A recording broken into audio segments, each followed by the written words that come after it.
The moon is full, crickets are chirping, owls are hooting, campers are singing around a fire, the trees are brilliantly green, and the lake is beautifully blue.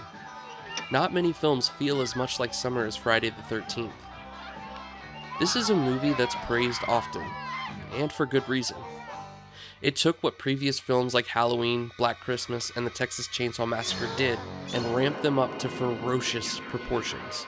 From the heavy use of the killer's POV, to cementing the Harbinger of Doom as part of the formula. He's a real prophet of doom, ain't he? To the revolutionary special effects makeup and massive body count.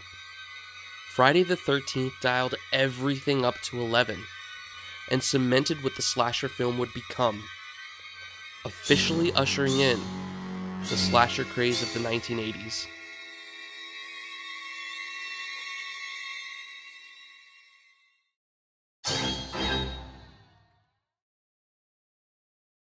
While the POV of the killer had already been used in previous films, Friday the 13th uses it to a much greater extent than seen before, and with great success. The heavy use of POV accomplishes three things. We see every single victim through the eyes of the killer at some point in the film, most of them on separate occasions, and even some of them while the death happens. It uses it so effectively that at points the tension is felt when nothing out of the ordinary seems to be going on. For instance, when Annie is picked up by the killer, the refusal to cut to the driver feels unnatural. There's no back and forth in the conversation.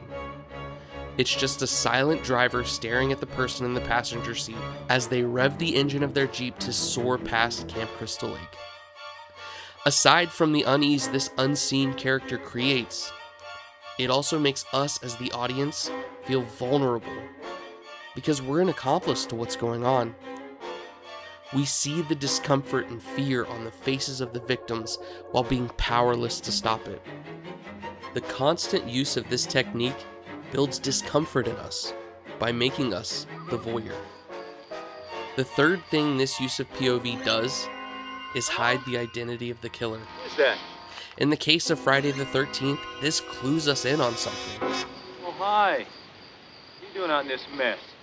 On two separate occasions while in POV, we, the audience, in the eyes of the killer, are greeted without fear. Hi. This means the killer is unassuming, familiar, We weren't doing anything. and We at were just first, messing- non-threatening. Three very distinct outcomes from one very distinct filmmaking technique.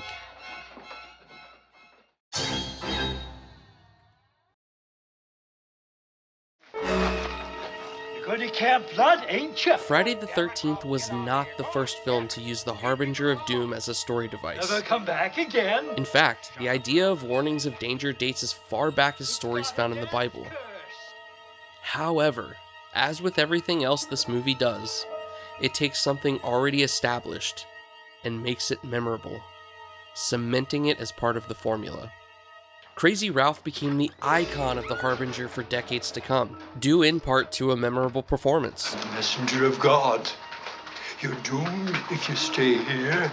The creeping, crawling musical notes that accompany his appearance in the cabin, and his mad ramblings about being a messenger of God and death curses, Death curse. make him the perfect character to create a sense of foreboding. God, But it also makes him the perfect red herring. He's someone seen as crazy and dangerous by the locals, but he's actually the one doing the most to keep the counselor safe. And the fact that Ralph became iconic, with literally 1 minute and 4 seconds of screen time, is a testament to how effectively the film uses him as the prophet of doom.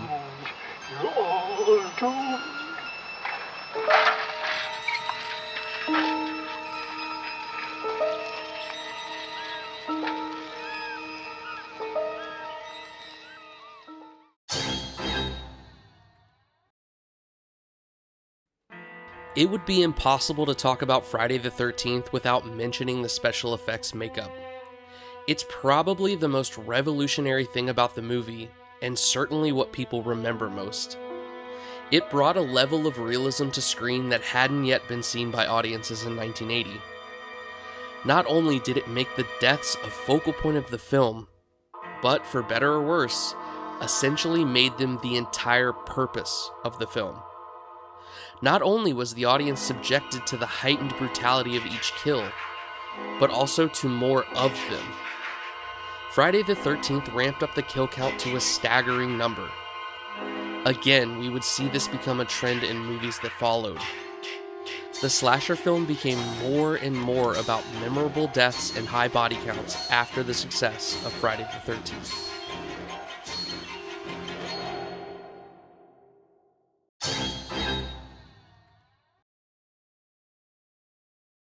There are a lot of impressive things Friday the 13th managed to do and build upon. But one of the most impressive things is something you might not even notice. Something that's telling the story of each character without ever drawing attention to itself. Come on, there's something you're not telling me. Subliminal messaging that reveals their fate before anything ever happens to them. Color. Its use in Friday the 13th is nothing short of brilliant. The main color palette of the film uses the three primary colors: red, blue, and yellow. And each color has its own meaning. Red is the obvious symbol for blood and death. Yellow is the symbol for hope and survival. Blue is the symbol for safety and salvation. Before we dive into how much these colors come into play throughout the entire film, I want to show how their use is established even in the opening scene. It starts by showing Camp Crystal Lake in 1958, before a quick shot of the camp counselor singing by the fire, and then to a POV shot of a door with a red sign on it. The door opens, and immediately the brightest color in view is red. Throughout the cabin there is a smattering of red and yellow, symbolizing both the danger the sleeping campers are in and the hope for their survival. As the POV hovers over the children sleeping, we see that their pajamas all have some variation of blue. The POV then slowly moves into a blood red towel that fills the entire screen before cutting back to the counselors wearing yellow. And here is where we see that first bit of yellow, that first bit of hope, tainted with blood. Red shows up everywhere throughout the film. The trucks that bring the counselors to the camp are red. The victims wear red all throughout the film. Even when Ned announces that locals call Camp Crystal Lake Camp Blood, he's wearing more red than anyone in the scene. You neglected to mention that downtown they call this place Camp Blood. Everywhere you look, the film is shouting at you where danger is and who the victims are, with the color red. Blue is the color of safety and salvation. The police officers in the film all wear blue throughout the film and drive blue vehicles. And perhaps the best argument of what blue symbolizes is the scene in which Ned pretends to drown. Every single counselor is wearing blue as they pull him out of the water and rescue him. We're also going to talk more about blue later on in this video. Yellow is an interesting color used in the film. As I said, it symbolizes hope and survival. We're going to look at both Marcie and Alice when it comes to the color yellow to show how it's telling the underlying stories of these characters, as well as how the color red tries to impede on them. We're first introduced to Marcie as she rides in a blood-red truck to Camp Crystal Lake with Jack and Ned. As they roll into the camp, we see that she's wearing blue jeans with a mostly white shirt mixed with red, blue, and yellow. She then changes her clothes at the camp, and this is where her clothes really begin to tell her story. Marcie is now dressed in yellow, our symbol for hope and survival. A hint that she's our final girl. The first girl we were introduced to at camp, and potentially the last girl standing. She's the strongest female lead up to this point.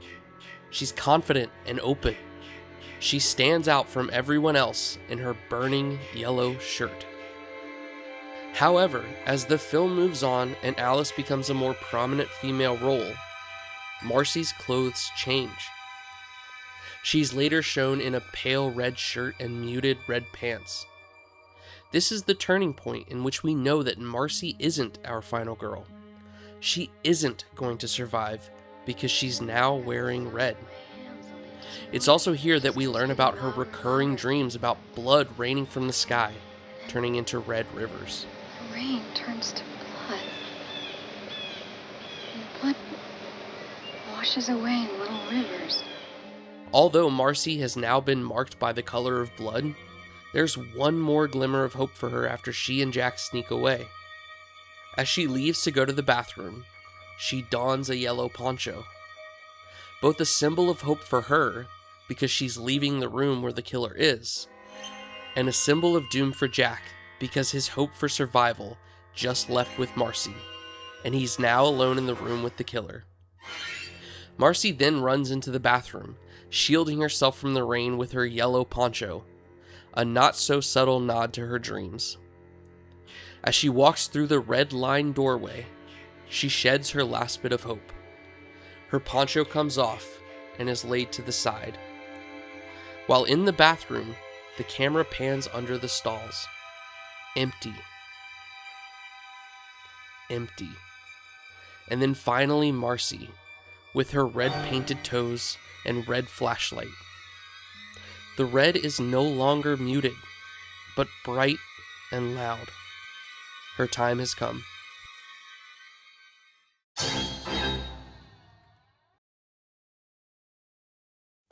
The way color is used with Alice is my favorite thing about the entire film. It's absolutely brilliant. We're first introduced to her in muted, neutral clothes. She seems hesitant and even contemplates leaving the camp. When she stands with the rest of the counselors, she stands to the back in her muted clothes. She blends in with the background while the rest of the cast pops off screen. She remains that way for most of the film. She slowly becomes a more and more prominent character. Alice draws first blood. Until the other girls have all been murdered. And finally, when she's the only girl left standing, she dons her yellow poncho and declares herself our true final girl. It's then that we're given real hope that someone will survive the night, even as Alice's struggles to hold on to hope is seen throughout the film. It's here that the use of color in Friday the 13th peaks. We see Bill in a red poncho, starkly contrasted against Alice's yellow one. He's wearing his poncho over a red striped shirt. The film is screaming at us that he isn't going to make it. He runs to check out the generator, and as he walks into the room where he meets his end, it's illuminated in red, signaling that his fate is sealed. When Bill doesn't return, Alice goes to investigate and finds his red poncho on the ground, and him hanging on the outside of the door, pierced by arrows. She runs back into the cabin, and as she slams the door behind her, we see her surrounded by red.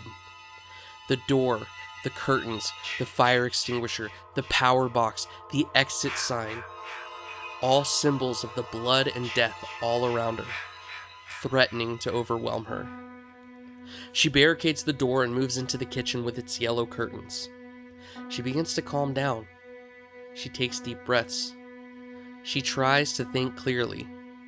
Hope is returning to her from the safety of her yellow kitchen as she thinks about how to survive, only for the illusion of hope to be shattered as a body comes crashing through the window, face covered in thick, red blood.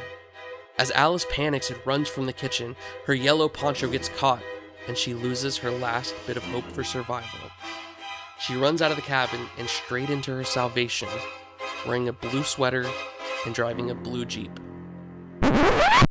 Wait, hold up. That doesn't sound right. And that's because it isn't. Mrs. Voorhees' appearance tricks the audience into thinking Alice has been rescued. She's even wearing blue. Unsuspecting viewers in 1980 had no idea who this woman was. But what's soon revealed is that blue doesn't symbolize safety and salvation when it comes to Pamela Voorhees. It symbolizes mourning and vengeance for her son who drowned in the clear blue water of Camp Crystal Lake. Once we learn what happened, she lifts her blue sweater to reveal the reddish-brown knife holster and the red striped shirt of the killer underneath. Alice's fight for her life ensues, in which she eventually runs back into the yellow kitchen. Here she knocks out Mrs. Voorhees, and we're once again shown her yellow poncho. A glimmer of hope that maybe Alice has won. But Mrs. Voorhees comes back for one final attack, and Alice triumphs. And when Alice is finally actually rescued, she's saved by 2 police officers dressed in blue, driving a blue police car. The police chief, in blue, explains what happened, and her doctor is wearing a blue shirt under his white overcoat. We get a close-up of Alice's piercing blue eyes, before one last look at the blue lake, then credits roll. There are countless interesting ways color is used in Friday the 13th.